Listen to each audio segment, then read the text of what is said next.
Hi, I'm Olivia, everyone's favorite math teacher, and in this video, we're going to talk about the chain rule. So the statement of the chain rule is actually pretty easy.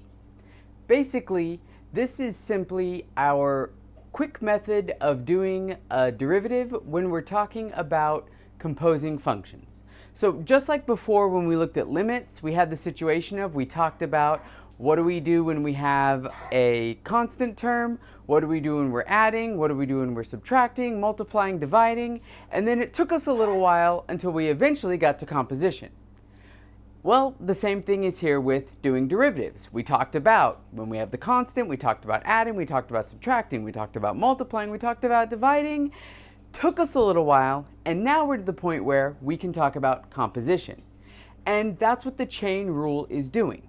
It is how we do the derivative of a composition of functions. And you'll notice that we have it written in two different ways, and these are effectively the same thing. It's just that the notation gets a little bit funky because the way that you write it does get a little bit weird because of the way that you have to present it, okay? Now, again, it is very important that you get used to this kind of notation because when you do integration, you are going to see this come back a lot. And this looks a lot like we're working with ratios or fractions. It doesn't quite work like a ratio does, though the look and the properties of it, we do tend to work with it in a similar way, and you'll see that come back a lot. So we're going to look at both of these methods, and we're going to look at kind of just how you work with both of them, okay? And just really quickly, a good way to think about it with the Lagrange is that when we're looking at the Lagrange version, you take the derivative of the outside function times the derivative of the inside function. And then when you're looking at it in the Leibniz way, you take the derivative of y with respect to u, and then you take the derivative of u with respect to x. There are a lot of good reasons why we use this. And before we jump into proving this, we're actually going to look at an example using a function that we've kind of already seen.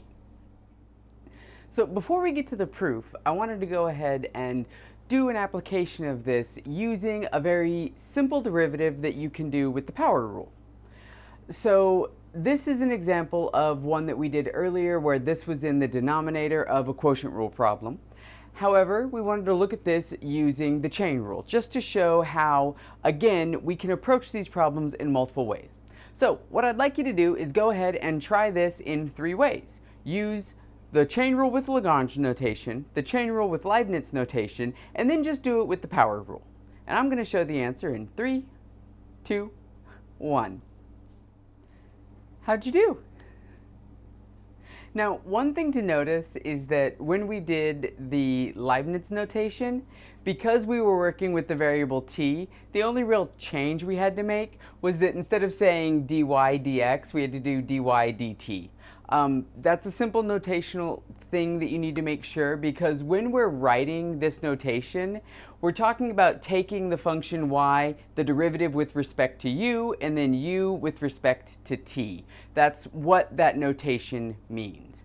Whereas whenever we're talking about doing the Lagrange notation, we're taking the derivative with respect to whatever the variable inside the function is. So again, it's just making sure that you know how to read that notation. That will help you as you're going forward, and then practicing with the various notations will just make it easier for you to read on, exams or in textbooks or when you're reading other kind of math work, okay? And then as you notice that no matter which way we did it, we got the same answer. Now, you might then ask, okay, well, what's the point then of learning this chain rule if you can just do it algebraically?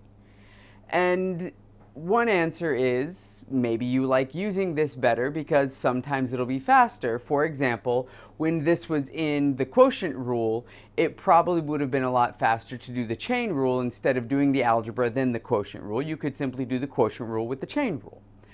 However, another advantage is that in the last video, we talked about transcendental functions. Functions where you cannot solve them algebraically. That's the biggest place where you're going to find applications of the chain rule. Things where we're working with trigonometric functions or exponential functions, and you simply cannot reduce them or alter them easily using algebraic techniques that will let you apply other techniques to them. Additionally, you're able to mix the chain rule with things like the power rule or with the quotient rule, the product rule, and you can mix them in either direction. So you can do the chain rule with a product rule inside, or flip it around and do the product rule with a chain rule inside. And as you practice with these, you will find when those techniques need to be done in which order. So let's go ahead and prove this, and then we'll get to some exercises. So here's our proof. And this is actually pretty similar to how Leibniz would have done this proof back when he was first working on this.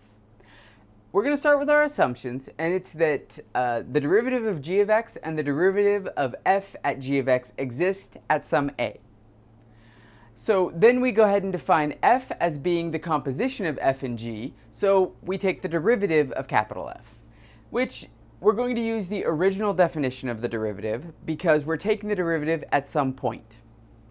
Now, when we assume that g of x does not equal g of a, because we're taking a limit, it's part of it, then we're allowed to go ahead and say g of x minus g of a divided by g of x minus g of a, okay?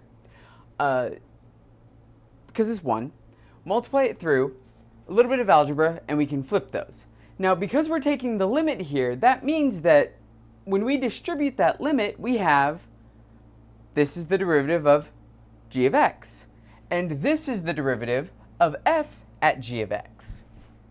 Okay, that's awesome. That means we're done, right? Well, mostly. The problem is that as x approaches a, we could have a problem because there could be some issues going on right here. We could have, for example, one of those graphs that just alternates and fluctuates between some value.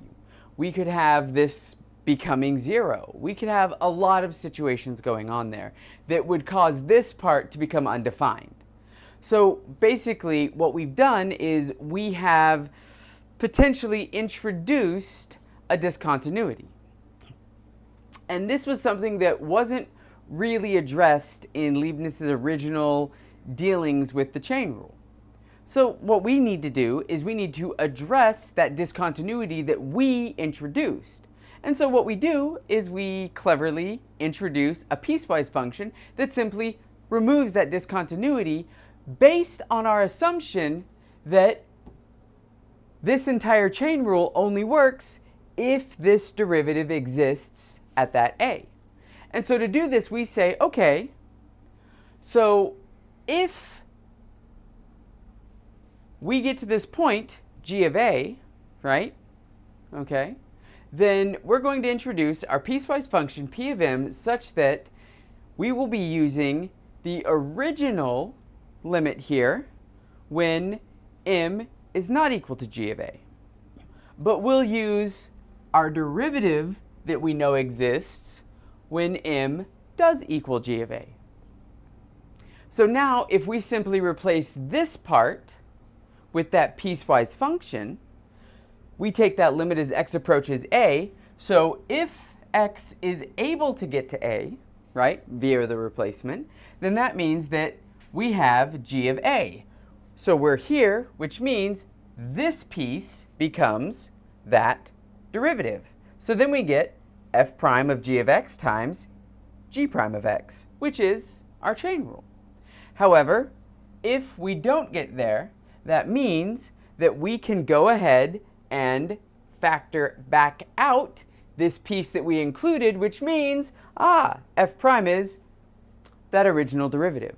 So either way, we're going to get our derivative out of here. Next up are a couple of problems for you to try on your own, and of course, the answers will be after the outro.